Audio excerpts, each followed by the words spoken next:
Peronism, sometimes called Justicialism, after the Justicialist party, whose name is derived from the concept of social justice, and which is the main Peronist party in Argentina, has been the dominant political force in the country since the mid-20th century. The word Peronism comes from the labor secretary turned president of Argentina, Juan Perón, whose wife, Eva Perón, you might have heard of. But Juan came into that labor secretary position after playing a role in a military coup in 1943 and was then elected president in 1946. His platform was broadly predicated on new social programs, support for unions, and supporting his wife's efforts to attain rights for migrant workers, among other adjacent efforts. In 1945, though, under Perón's leadership, the country was experiencing high levels of inflation and other economic issues, alongside political repression from the Peronists, making it difficult for anyone else to step in and take any of their power, basically, despite being ostensibly democratic. So the military overthrew them in 1955, and the party was banned until 1973 when open, non-military controlled elections were held again.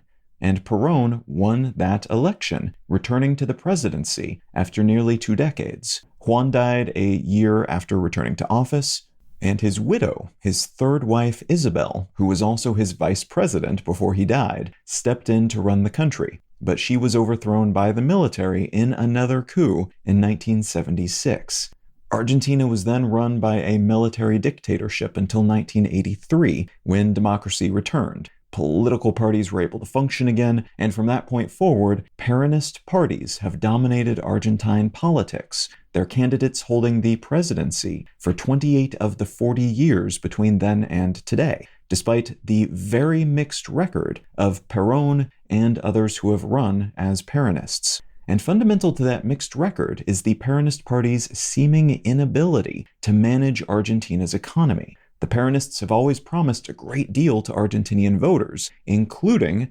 social benefits, allowing workers to negotiate as unions with their employers, and offering legal protections and the other benefits of citizenship to people and groups that have traditionally been disenfranchised, all of which has earned them accolades over the years from groups across the political spectrum. That said, the party and all its offshoots have also been accused of being authoritarian, coasting to power on populist messages and demagoguery, stripping would-be political opponents of their rights and sicking their supporters on them, initiating violence against them in some cases, and in general creating an ideology that sounds really great on paper to many people, but which when put into practice is often tainted by the power-hoarding efforts of those in charge. And all these efforts, on top of those other issues, tend to be unsustainable, leaving Argentina in precarious economic situations over and over again. That economic unsustainability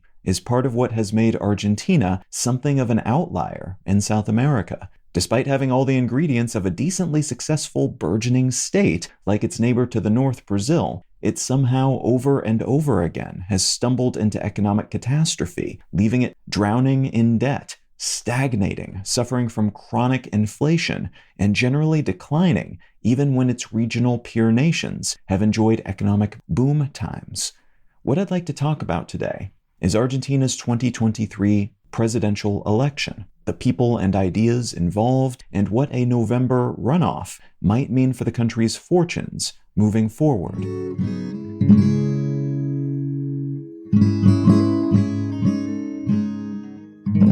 You're listening to Let's Know Things. I'm Colin Wright. Learn more about Let's Know Things, subscribe to receive free email updates, and or become a supporter to receive monthly bonus episodes at letsknowthings.com. On October 22nd, 2023, Argentina held a general election during which voters cast ballots for most government positions, including provincial governors, all the way up to president. That election for the top billing role has been especially closely watched by the international community, as the main contenders leading up to the vote included the current Minister of the Economy from a Peronist party called the Renewal Front, a national deputy and minor celebrity from Buenos Aires, who was the candidate for the Libertarian Party, and the former Minister of Security, running under the banner of a center-right party called Republican Proposal. In the country's August primaries, the Libertarian candidate, a shock-jock-style economist named Javier Milei, took first place, alarming pretty much everyone in established Argentine politics and the international economic community because of his radical and unusual ideas about how economics and the government should work in the country.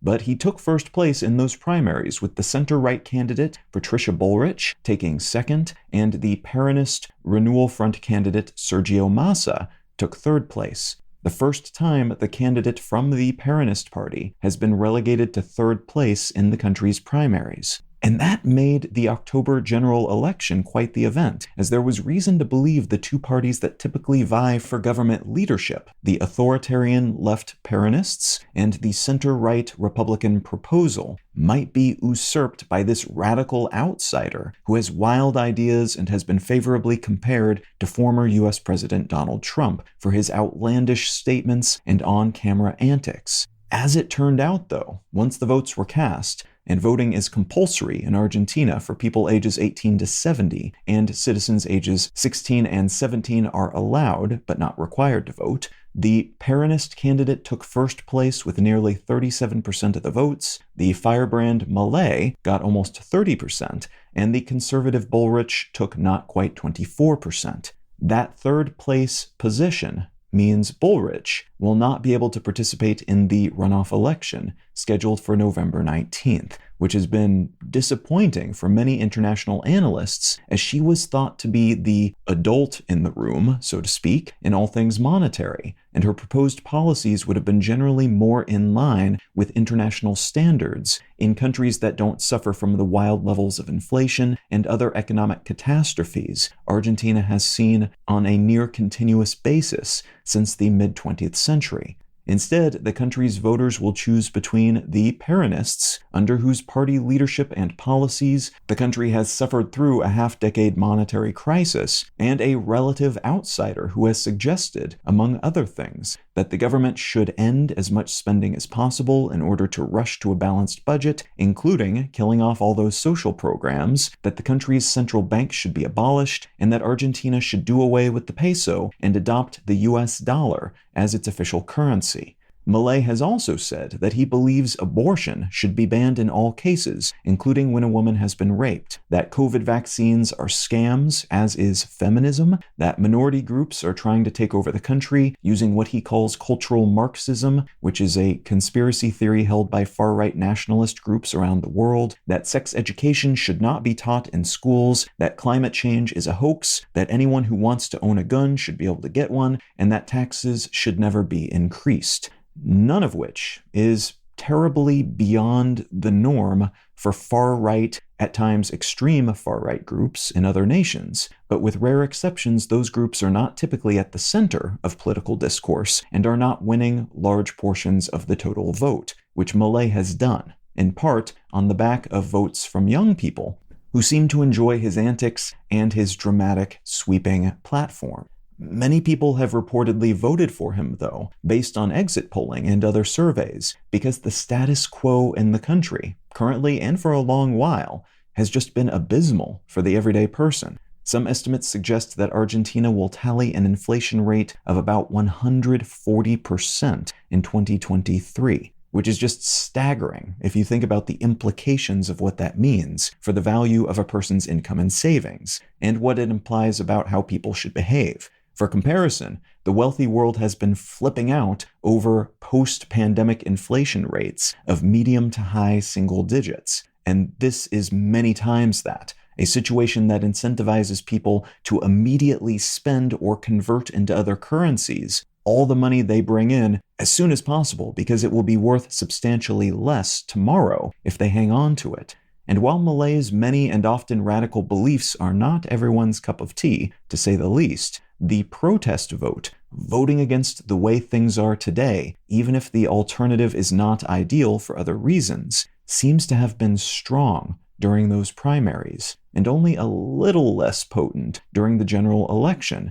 that triggered this runoff, because no one attracted the 45% of the votes necessary to win outright, and part of why is that instead of just two serious candidates in the race, Milei presented voters with an opportunity to burn it all down, basically. And nearly a third of the voting population took him up on that. Massa, who isn't exactly a continuity candidate since he's heading a party he founded to, in his words, quote, build the Peronism of the 21st century, end quote, is still Peronist enough that many people consider him to be essentially an incumbent, as the presidency is currently held by a Justicialist politician, and the two parties share enough of the fundamentals to make them commodity products in the eyes of many voters. Probably at least in part because of that similar enough status, Massa was able to pull in a dominant portion of the general election votes. But while Massa has a core body of enthusiastic supporters, people who really do believe in what he's trying to do,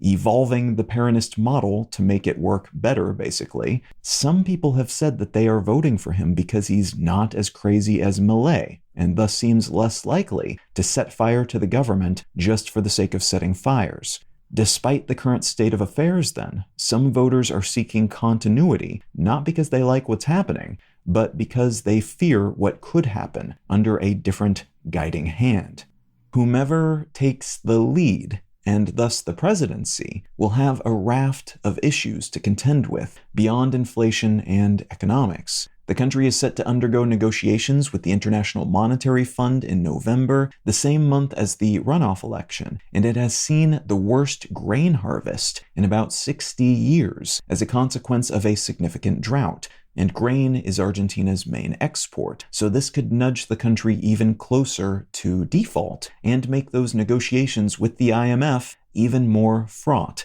as foreign reserve accumulation targets it wants to achieve could drift out of reach if those exports falter too badly, and it's unable to procure the necessary volume of internationally more tradable currencies. The Economist ran an editorial following the general election, in which it proposed that the outcome, which will see Massa and Milei in a runoff in late November, is the worst of all possible outcomes, as it suggests that first, Argentine voters are not interested in a non-bombastic alternative vision for how the country could be run, as they relegated the center-conservative candidate, Bullrich, to third place, and thus she is no longer in the running. And second, that it's just astonishingly difficult to bring outsiders into a political system that has been so dominated by Peronists for so long, despite the shortcomings of the Peronist system that have plagued the country's economy for decades. That, of course, is an economics-focused perspective, which is perhaps fitting for a publication like The Economist. But because of that focus, it fails to consider the obvious benefits, for many average, non-economist people at least, of having a government that introduces and protects social safety net and human rights-related benefits,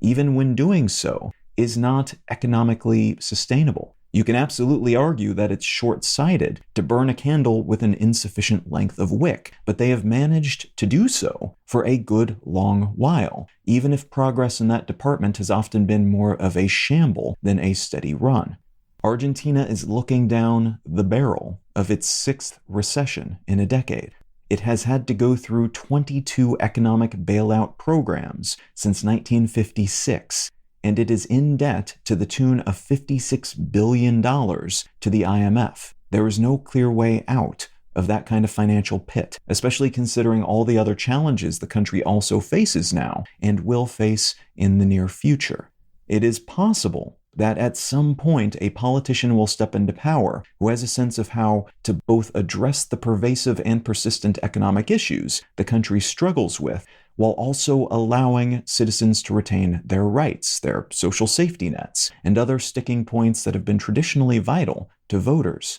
But it seems unlikely, failing some kind of major deviation from their proposed platforms at least, that either of the candidates that are still in the running for president in this election will turn out to be that politician.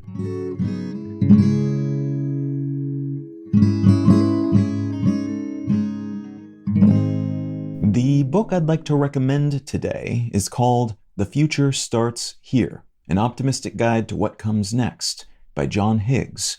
This book doesn't go terribly deep into any of the near-future concepts, technologies, and systems and such that it touches on, but it does touch on quite a few things, and it does interview people who are domain experts. bringing their views on such things into the matter. And the thesis of the book itself, I think, is worthwhile. The idea that although we've got a whole slew of very important challenges that we will have to deal with soon and that we're currently dealing with the beginnings of now, although these represent challenges and although the consequences of not meeting them appropriately could be quite substantial and even devastating, there's a whole lot to look forward to. We are on the brink of some incredibly groundbreaking things that we're already seeing the beginnings of today, in drips and drabs. But in the next 5, 10, 20 years, we could see some fundamental changes to the way that we live, and these changes could alter things, could alter the trajectory of civilization and individual people's lives